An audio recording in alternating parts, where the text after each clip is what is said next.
इमरान खान के पीछे तुसी पै ही गए हो ना, तो तुसी इमरान नाल एक बार भी निगल नहीं कर सकते। ये मैं आपको बता दूं, कुछ नहीं कर सकते तुसी ओदा, कुछ नहीं कर सकते। ये बदमाशी नहीं है, बदमाशी है सामने आओ पता चले। इसने एक जिले शाह को मारा है, यहाँ हजारों क्या लाखों जिले शाह इनके सामने आके खड़े हो जाएंगे। इनके सामने हम खान के लिए नहीं लड़ रहे, खान हमारे लिए लड़ रहा है, इस कौम के लिए लड़ रहा है। हम खान के मशकूर हैं, हम खान के मकरूज हैं। खान ने हमारे ऊपर, हमारी नस्लों पर, हमारे फ्यूचर पर खान का एक कर्ज है। दिल्ली चा बैठदा उठदा सी, ठीक है। वो इतना नीस बंदा, मैं 60 साल दे विच उन्हें पुत्र बनाया सी। मैं ये कहना कि इस दिले शाह नाल इंसाफ जरूर मिलना चाहिए। दिले शाह मैं तो घर जाके जाना सौ, मेरा घर दे गड़ी हो गया, तो तू क्यों नहीं सौंदा?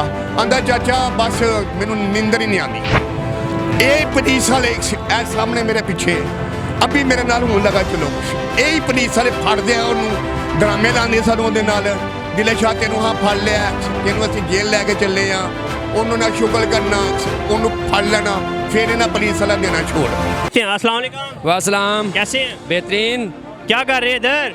बड़ा इमरान खान को सजाया हुआ है। बिल्कुल जी, इमरान खान हमारी जान है। और कल भी मैं यहाँ मौजूद था और शेल 3 मेरे सामने आके गिरे। कल हमने इनकी सहूलतें बर्दाश्त की हैं और दिल खून के आंसू रो रहा है कि ये ज़िले शाह गया है। और जिस तरह पे पहले भाई ने कहा था कि इसने एक ज़िले शाह को मारा है, यहाँ हज़ारों क्या लाखों ज़िले शाह इनके सामने आके खड़े हो जाएंगे।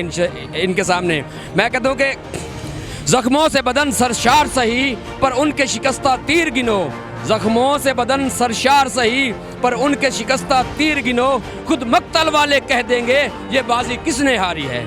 इंशाअल्लाह आप देखेंगे ये नामुराद लोग नामुराद ही लौटेंगे, इस कौम की फतह होगी। खान साहब, हम खान के लिए नहीं लड़ रहे, खान हमारे लिए लड़ रहा है, इस कौम के लिए लड़ रहा है। हम खान के मशकूर हैं, हम खान के मकरूज हैं। खान ने हमारे ऊपर, हमारी नस्लों पर, हमारे फ्यूचर पर खान का एक कर्ज है और हम यहाँ वो कर्ज चुकाने आए हैं। और ये कर्ज हम अपनी जान देकर भी चुकाएं तो मेरे ख्याल में ये कम है। आपको तो रेस्ट करनी चाहिए, आप इस उम्र में घूम रहे हैं सड़कों के ऊपर।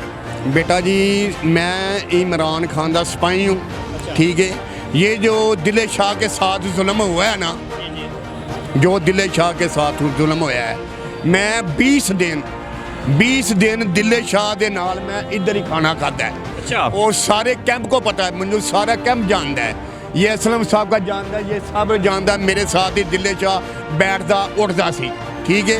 वो इतना नीस बंदा, मैं 60 साल दे विच उन्हें पुत्र बनाया सी, ते पुत्रा मगरा उन्होंने मैं समझदा सा। कोई शक नहीं, वो बोलते थे, बड़ा अच्छे अंदाज में बात भी करते थे, हर किसी से मुस्कुरा के मिलते थे जी। कोई शक नहीं। उस तो बाद जिनकी ने इतने लड़कियां या धियां या मावां में हर ने उन्होंने प्यार किया, MPA MNA वजीर जितने भी उन्होंने प्यार किया। मैं मेरा एक मुसाकिल लान है, जेड़ा भी सुनता पूरा पाकिस्तान सुने।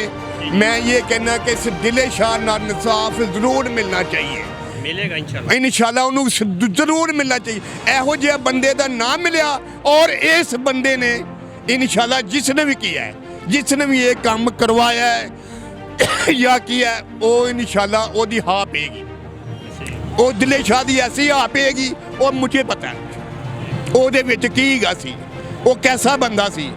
वो एक बहुत अच्छा आदमी सी, अल्लाह लोग आदमी, अल्लाह लोग की गा सी। वो कहते थे कि मैं रस खाता हूँ, चाय पीता हूँ, सिर्फ रस खाता हूँ, खाना भी नहीं खाता।